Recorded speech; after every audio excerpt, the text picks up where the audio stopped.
How does that juice the sideline when your quarterback, a rookie quarterback, is making decisions like that? Yeah, no, it definitely juices the sideline.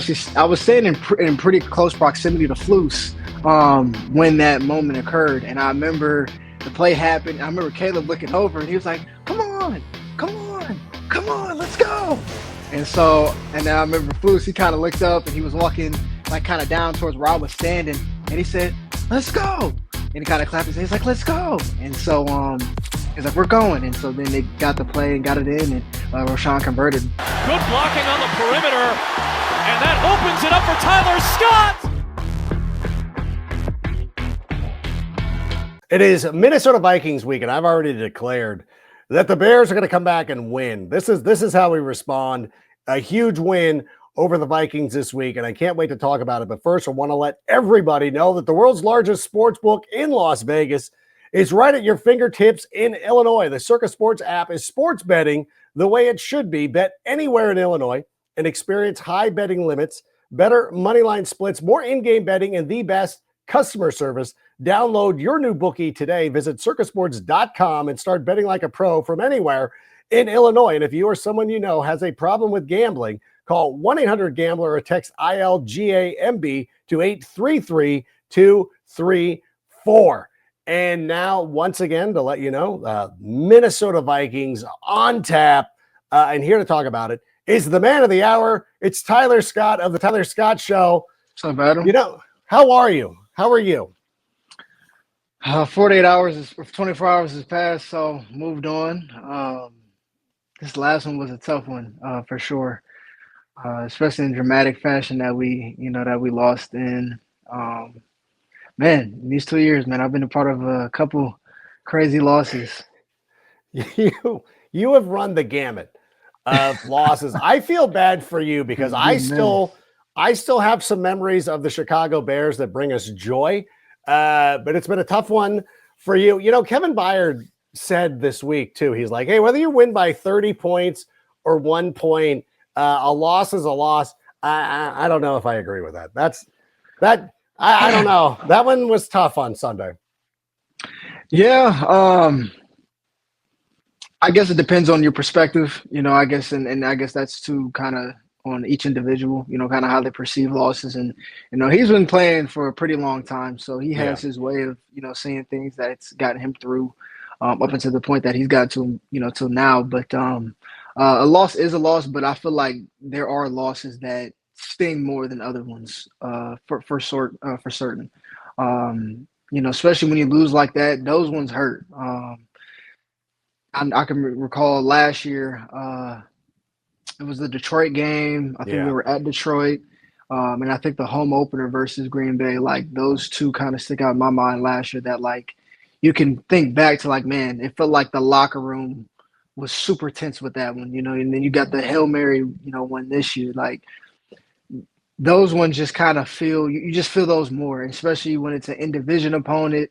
And then on top of that, it being a rivalry, like, and then, they've won the last 10 in a row, now 11.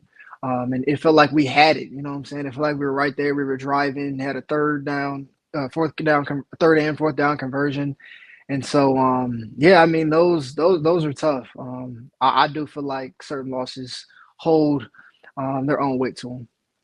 I thought after the pass and the completion of Keenan Allen, I allowed myself to start believing, to saying like this feels like it's going to happen. I mean, it felt like it. It felt like the building believed too. I think that's like it's a joke about like, hey, the worst thing you can do is give us hope, but it's like. I was really impressed. And again, I know it's still, even though the 24-hour rule has passed, at what point do you start looking back at things being like, you know what? Unfortunately, there was a change made at offensive coordinator, but team really looked good offensively. And especially in that final drive, Caleb in a 3rd and 19 converts that after 2 plays. When do you start looking at that and saying like, you know what? These are some things to build on. Yeah, I mean, I feel like in the emotions of, losing a game like that, I think even in all of that, you still look back and say, man, we put ourselves in a great position. Like you look at what could we have done and what did we do to get ourselves in that position, And I feel like those things come up. It's like, man, we put ourselves in a great position to get the job done. I feel like, throughout the whole game, play calling and, play calling seemed pretty good. And, I feel like our guys are getting in great positions to succeed. So I think even just shortly after the game, you start thinking about the game because you're still you get into the locker room, you're still wired, man. You're still going. Yeah. And so you're just kind of thinking about your whole performance, like, especially after a loss, like, what could I have done better? What could, you know what I'm saying? Man, I should have made that play, or what could we have done better to get ourselves in a better position? And so I think just all those things kind of, you start thinking about it. And especially the following day when you're reviewing the game and you look at the statistics and, how we did on third down, fourth down, our conversion rates, completion percentage. Like you look at all these different things. And that's, I think, at that point when you really realize, okay, how good or how bad you really did. Yeah, and third down was especially good. A lot of things, a lot of positives. I also liked, too, the video that's been making the rounds. The NFL social media team posted this out early in the game. They get down there. You guys get down. It's fourth down, and Caleb just would not let the kicking team come out by any stretch of the imagination. How does that juice the sideline when your quarterback, a rookie quarterback, is making decisions like that? Yeah, no, it definitely juices the sideline. I was staying in pretty close proximity to Flus when that moment occurred, and I remember the play happened. I remember Caleb looking over, and he was like, "Come on, let's go!" And then I remember Flus. He kind of looked up, and he was walking like kind of down towards where I was standing, and he said, "Let's go." And he kind of clapped his hands. He's like, "Let's go." And so he's like, "We're going." And so then they got the play and got it in, and Rashawn converted. But no, that was just a cool moment. I remember just seeing that live happen, standing, in close proximity to Flus, watching Caleb's reaction like that. That just, it had a sense of just like more of like a will to win. You know what I'm saying? Like, forget the X's and O's and things of that nature and situational football. And all. It's like, dude, we're down here. It's 4th and 2. Let's go get this win. You know what I'm saying? It's a rivalry game. Let's go get it. And so I think we ended up on that drive, I think with a field goal, but no, I think just having that, that type of confidence, in yourself and the team, and then the coach giving that confidence back. I love that. And I think coach actually even reiterated it in the team meeting on Monday. He was like, and just in front of everybody, he's like, "Hey," he said, "kudos to Caleb." You know what I'm saying? Just communicate with me, just having that juice and that fire to go for it. So it was just a cool moment. No, and I really appreciated that. Of course, there were some other moments in that game too, but let's talk about the change at offensive coordinator. Obviously, people will talk about Thomas Brown. He's upstairs. Yeah. We see the clip of him going crazy at the end of the first half when DeAndre Swift, no, was it Roshan? Roshan gets into the end zone. I know that you don't want to make too much of about a coaching change midseason, but like, how much energy was there with Thomas Brown as the offensive coordinator, even though he was upstairs? Yeah, I think it really just started throughout the week. When he first took over, you could sense his energy, you could sense his presence. And I think we talked about that even through that week of like just the type of aura he carries around with himself, you know what I'm saying? Throughout the building, through practices, when he's talking in front of the team, when he's talking in front of the offensive unit, he has this thing about him, this intensity, this just no BS like type of mentality. And even throughout the week, he talked about this offense. Like the first thing he mentioned was juice. And I think I mentioned in the last show, like he talked about just bringing the juice daily. And that's the type of person he is, you know what I'm saying? Like he's the type to bring the juice on a daily basis. And that carried throughout, our offensive preparation that whole week. Our team, like you could just like, it almost felt like a mini camp, like practices, like honestly throughout the week, it was ramped up for sure. Guys were competing, guys were going. And I think that just carried out on until Sunday. Like you could definitely feel his presence, even though he was in the box, you could definitely feel his presence on the field just within the offense. How has it carried over to this week? You had a practice on Wednesday. Yeah. How did that go? Is the positivity there? Is the momentum there? I know that, you talk about the 24-hour period. We thought about this after the Washington game. That was tough. That one kind of hung over for a little bit. How is the team responding this week to what happened on Sunday? Well, I think we're just building on a lot of the great things that we did. Because at the end of the day, like we put ourselves in a really good position to execute, at the end there. You know what I'm saying? It's obviously special teams, has to be better there. But we put ourselves offensively in a great position to be in that game. We had great execution going into halftime. I'm trying to remember what the whole sequence was, but I want to say we went up.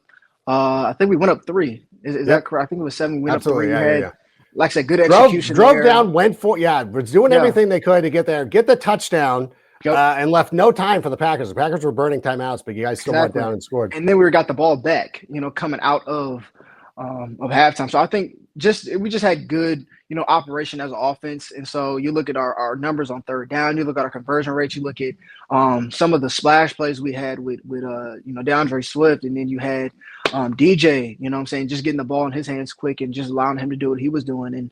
And Caleb made some really nice throws, just throughout the game. So I feel like we're just looking and trying to build on that type of momentum that we had, because I feel like as an offense, like we felt really good on, against a really good defense, especially at taking the ball away, you know what I'm saying? So I think just building on that, we're going against a really good defense this week as well. I think they're number 1 in the league at taking the ball away. They have a super unorthodox type of defense that you really have to hone in, and you got to watch film 2 times as much as you did the week before, because they do.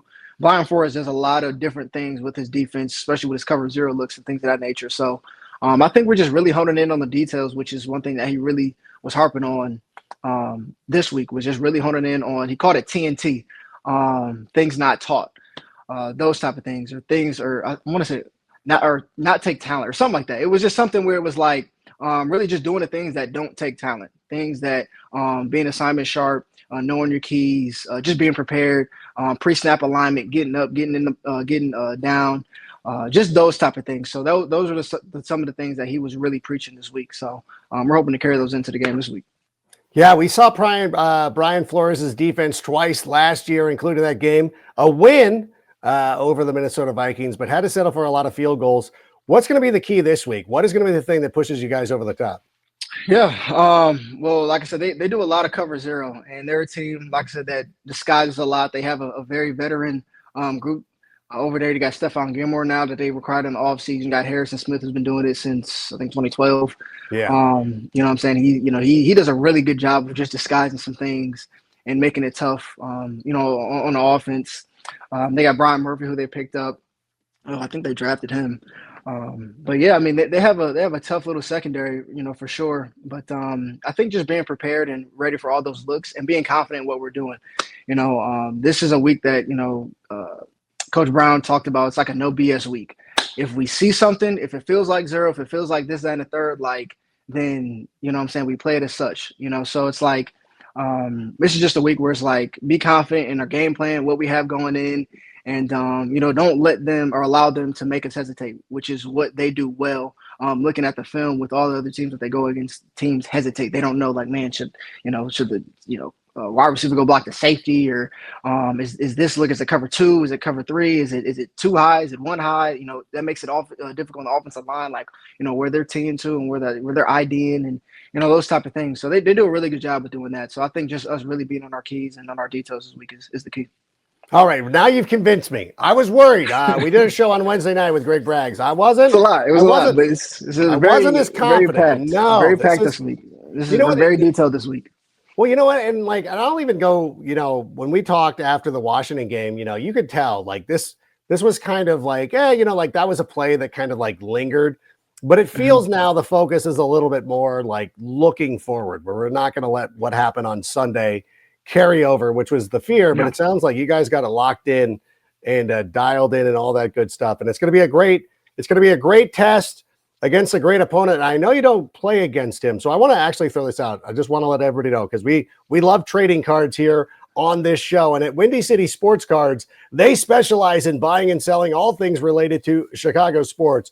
Whether you are a diehard fan of the Bears, Bulls, Cubs, White Sox, or Blackhawks, or Sky, they've got you covered with an extensive selection of sports memorabilia and collectibles. In addition to their Chicago-focused items, they also offer a vast collection of sports trading cards and memorabilia from your favorite teams and players. And speaking of guys who don't play for the Chicago Bears, I hate to say he's one of my favorite players in the league. I can't be mad at him, but I got a Justin Jefferson here. He's so good. Okay. Is that a rookie? He's so good. You know what? And obviously I have him in fantasy, so I feel like that allows me to go ahead and root for him. But I know we joked last year, like we eventually need a jersey swap with Justin Jefferson, but when you watch him, now obviously you play with DJ Moore, Keenan Allen, two of the greats in the NFL. Justin Jefferson is also obviously in that category. What do you see out of him? Like how much when you watch him play, like what do you think? What stands out about him? Man, it's so many things. Like he runs routes with so much conviction. It's hard to put into words kind of what I see, but like he runs routes with so much conviction. Like he just knows he's about to be open. Like the best way I can describe is like he runs routes as if like the defender is just like an obstacle. You know what I'm saying? Yeah. Where it's just like, all right, you're just in the way right now, and I just need to get around you real quick, or I just got to do this real quick to make you go over there so I can get open. Like I gotta catch this. Like he runs routes with so much conviction. His stride length too, like he has I think also too what kind of scares DBs or what can kind of throw DBs off is like he has such a long stride length when he runs and he covers so much ground and he looks so aggressive when he's coming at you. It makes it difficult to kind of gauge like, all right, is he going left? Is he going right? Is he going deep? He just runs like so everything just looks so aggressive when he runs routes. I think that's like just one of his keys. Like he's just really good at what he does, man. So one of the best. Well, I'm glad that I have his card though. What card do you have for us today? Yeah, so I got a Viking or former Viking, I should say. So in honor of facing the Vikings this week, this one actually he's on the Giants in this one. Could you take a guess on who you think this might be? He played for the Vikings. He played for the Vikings and the Giants. He played for the Vikings. Did Kenny Golladay play for the Vikings? No, he didn't. He went to the Lions. Vikings and Giants. It's got to be. Wait, hold on. Oh, it's a former Viking and Giant. Yes. Oh, it's Fran Tarkenton. It is. Yeah, there it is. I was thinking wide receiver. Yeah, so we got a 1971 Fran Tarkenton, and actually from this series, I think one of the most popular cards in this series is this is Terry Bradshaw's rookie year. Okay. So his rookie card is really sought out after in this class, but yeah. So we got Fran Tarkenton this week, and you got it with a Giants uniform, which I think is Giants uniform. You don't want to promote him. You know what? Like, I don't know how familiar you are with Fran Tarkenton. Do you know his game at all? Because of all the dudes that we watch, like there's guys who played in the 70s and you're like, he would be destroyed. Like, I actually know he would probably be a lot better because they're more protected. They're not hit as much. But Fran Tarkenton played in an era when like quarterbacks got clobbered and he still was out there. Like, I think he would fit in perfectly in this day and age. He really might, just because, like, just looking at some of his old, tape, like the way he had no offensive line, it looked like, honestly. Yeah. But just the way he used to run around for his life and get these passes off. I think he was really good at improvising, in plays. But it's kind of comical watching his stuff. Yeah, he was so good, and of course he comes out, and like a lot of these older players come out and. They're like, oh, if I was playing today, whatever. What do you think of that? Because like for some players, I'm like, yeah, you know what? Like it's a different age, whatever. But like when Fran Tarkenton, I think it was last year that this came out, or maybe 2 years ago. Fran Tarkenton really did come out and say, like, you know what? If I played in today's age, I would do this, I would do that. Like Patrick Mahomes is kind of stealing my game, and you're like, you know what? Like, he's got a point. like this is one time where usually you're like, stop it. Stop it. Okay, boomer, like whatever. You're like, now this guy actually has a point because there's a lot of what he does. You're like, I see that. I absolutely see that. Yeah, I mean, I think guys back then, I don't think they took their body as serious. Which is, it's kind of funny. Like I think of like a guy like Jack Tatum, where it's like this dude was like a stick, but you look at his film. I mean, he hit like he weighed 220. Yeah. Like this dude, you know what I'm saying? Like Jack Lambert, you know what I'm saying? How ferocious these guys played. They definitely had the mindset, the toughness, for sure. I don't know if I wouldn't say we don't match, but I will say, I think, because I've had this kind of conversation with basketball and football. I always say, I think that players adapt to their errors. So I wouldn't say like, you know what I'm saying, like, oh, for Fran Tarkentek, I think he would adapt to the era that he's playing in today. You know, I think he would definitely have the skill set, the mindset, but I think he's going to adapt to what is going on in today's generation as far as the play style and the nutrition and understanding how things work. I think players just adapt to what they're, kind of what they're around, which is why I think you see kind of like the average player in professional sports has kind of gone up.